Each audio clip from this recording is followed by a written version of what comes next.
Today, people are encouraged to be led by emotions, but scripture consistently points us towards character. Character remains steady even when emotions fluctuate.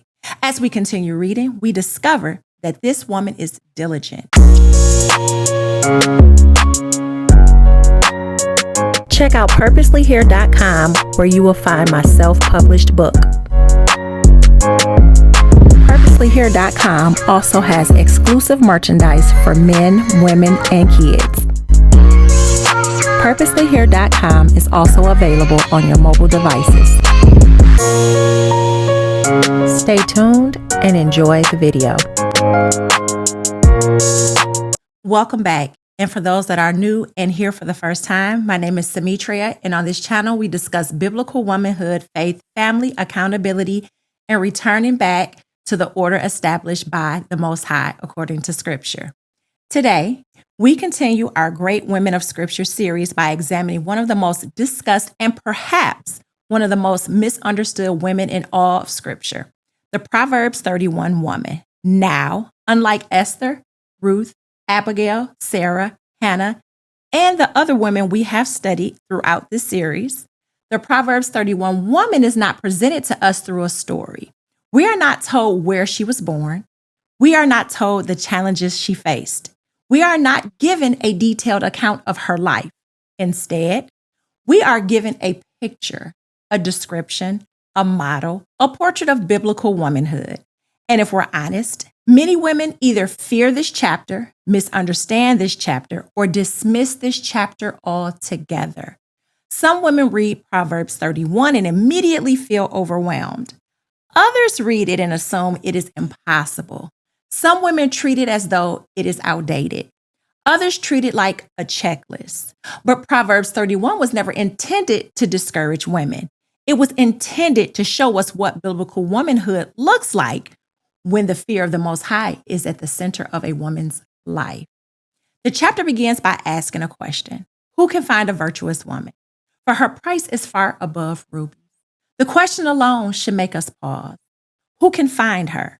Not because she does not exist, but because she is rare. Scripture is immediately telling us that this kind of woman is valuable. She is not common. She is not ordinary. She is not easily found. And one of the reasons she is so rare is because everything in this chapter requires consistency, not perfection. Consistency. Many people can do the right thing occasionally. Many people can demonstrate wisdom occasionally. Many people can show kindness occasionally. Many people can be disciplined occasionally. But the Proverbs 31 woman is not being described by isolated moments. She is being described by the pattern of her life. One of the first things we learn about her is that she is trustworthy. The heart of her husband doth safely trust in her. Think about how powerful that statement is. Her husband safely trusts her. Not sometimes, not when it is convenient, not only when he is watching. He trusts her character. He trusts her judgment. He trusts her conduct. Trust is one of the most valuable things a person can possess. And trust is not built through words. Trust is built through consistency. The Proverbs 31 woman is trustworthy because her life demonstrates reliability. Scripture goes on to say, she will do him good and not evil all the days of her life. Notice the commitment, all the days of her life. Not only when she agrees, not only when she is happy, not only when everything is going her way. Her character remains consistent. That is something modern culture rarely celebrates. Today, people are encouraged to be led by emotions, but Scripture consistently points us towards character. Character remains steady even when emotions fluctuate. As we continue reading, we discover that this woman is diligent. She works, she plans, she prepares, she manages responsibilities. She is productive. But one of the biggest mistakes people make when reading Proverbs 31 is focusing only on her work ethics. They see that she works and immediately reduce the chapter to employment or business. That misses the point. The point is not simply that she works. Many women work. The point is that she is a wise steward of what has been entrusted to her. Everything she does is purposeful.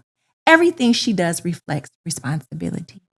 Everything she does reflects wisdom. She is not careless. She is not lazy. She understands that what the Most High has entrusted to her requires stewardship. And stewardship requires effort. Now, before we continue, if you've been enjoying this Great Women of Scripture series, don't forget to like this video, share it with another woman, and subscribe to the channel. We've examined many different women throughout Scripture, and each one has given us lessons we can apply to our own lives. Now, let's continue. As we move further into the chapter, we see that the Proverb 31 woman thinks beyond herself.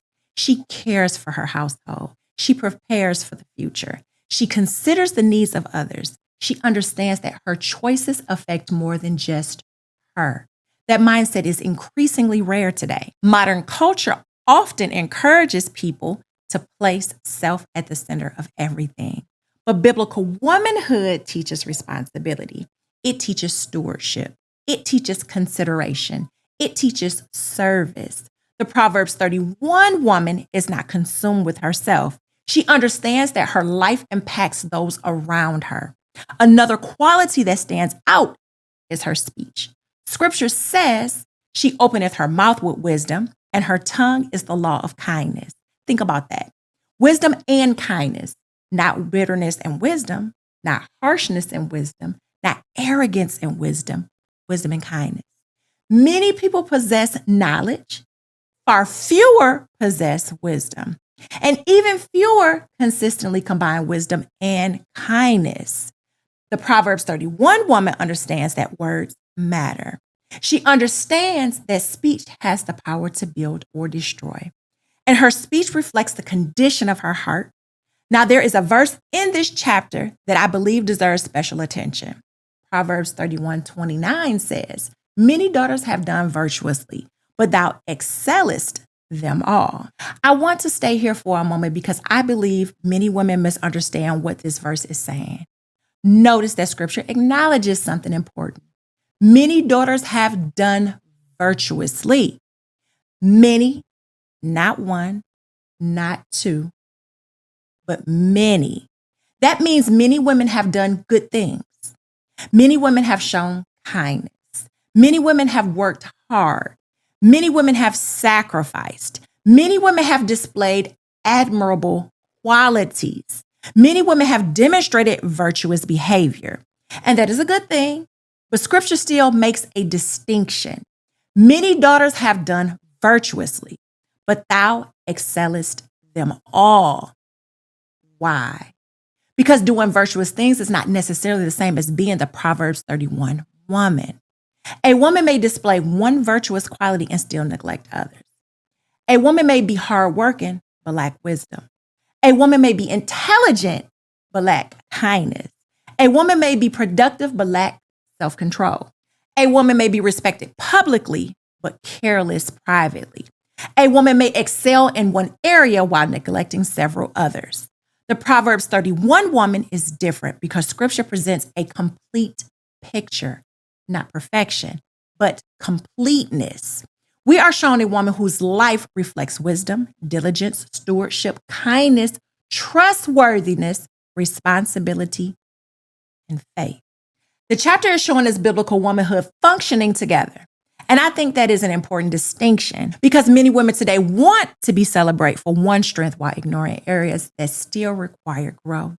But Proverbs 31 challenges us to examine the whole picture, not just our strongest quality, the whole picture. Then we arrive at what I believe is the foundation of everything we have read.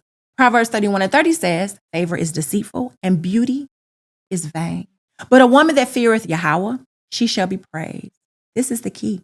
This is the foundation. This is what ties the entire chapter together. Because without the fear of the Most High, the rest eventually falls apart. Beauty fades. Popularity changes. Recognition comes and goes. But a woman who fears the Most High possesses something that reaches far beyond appearances. The fear of the Most High shapes her decisions. It shapes her conduct. It shapes her priorities. It shapes the way she speaks. It shapes the way she serves. It shapes the way she lives. And perhaps That is why the Proverbs 30 woman remains such a powerful example. Not because she is perfect, not because she never makes mistakes, not because she is superhuman, but because her life is anchored in the fear of the Most High. As we conclude today's study, I want to leave you with a question. When you examine your life, are you focusing on one area of strength, or are you allowing the Most High to shape the whole woman?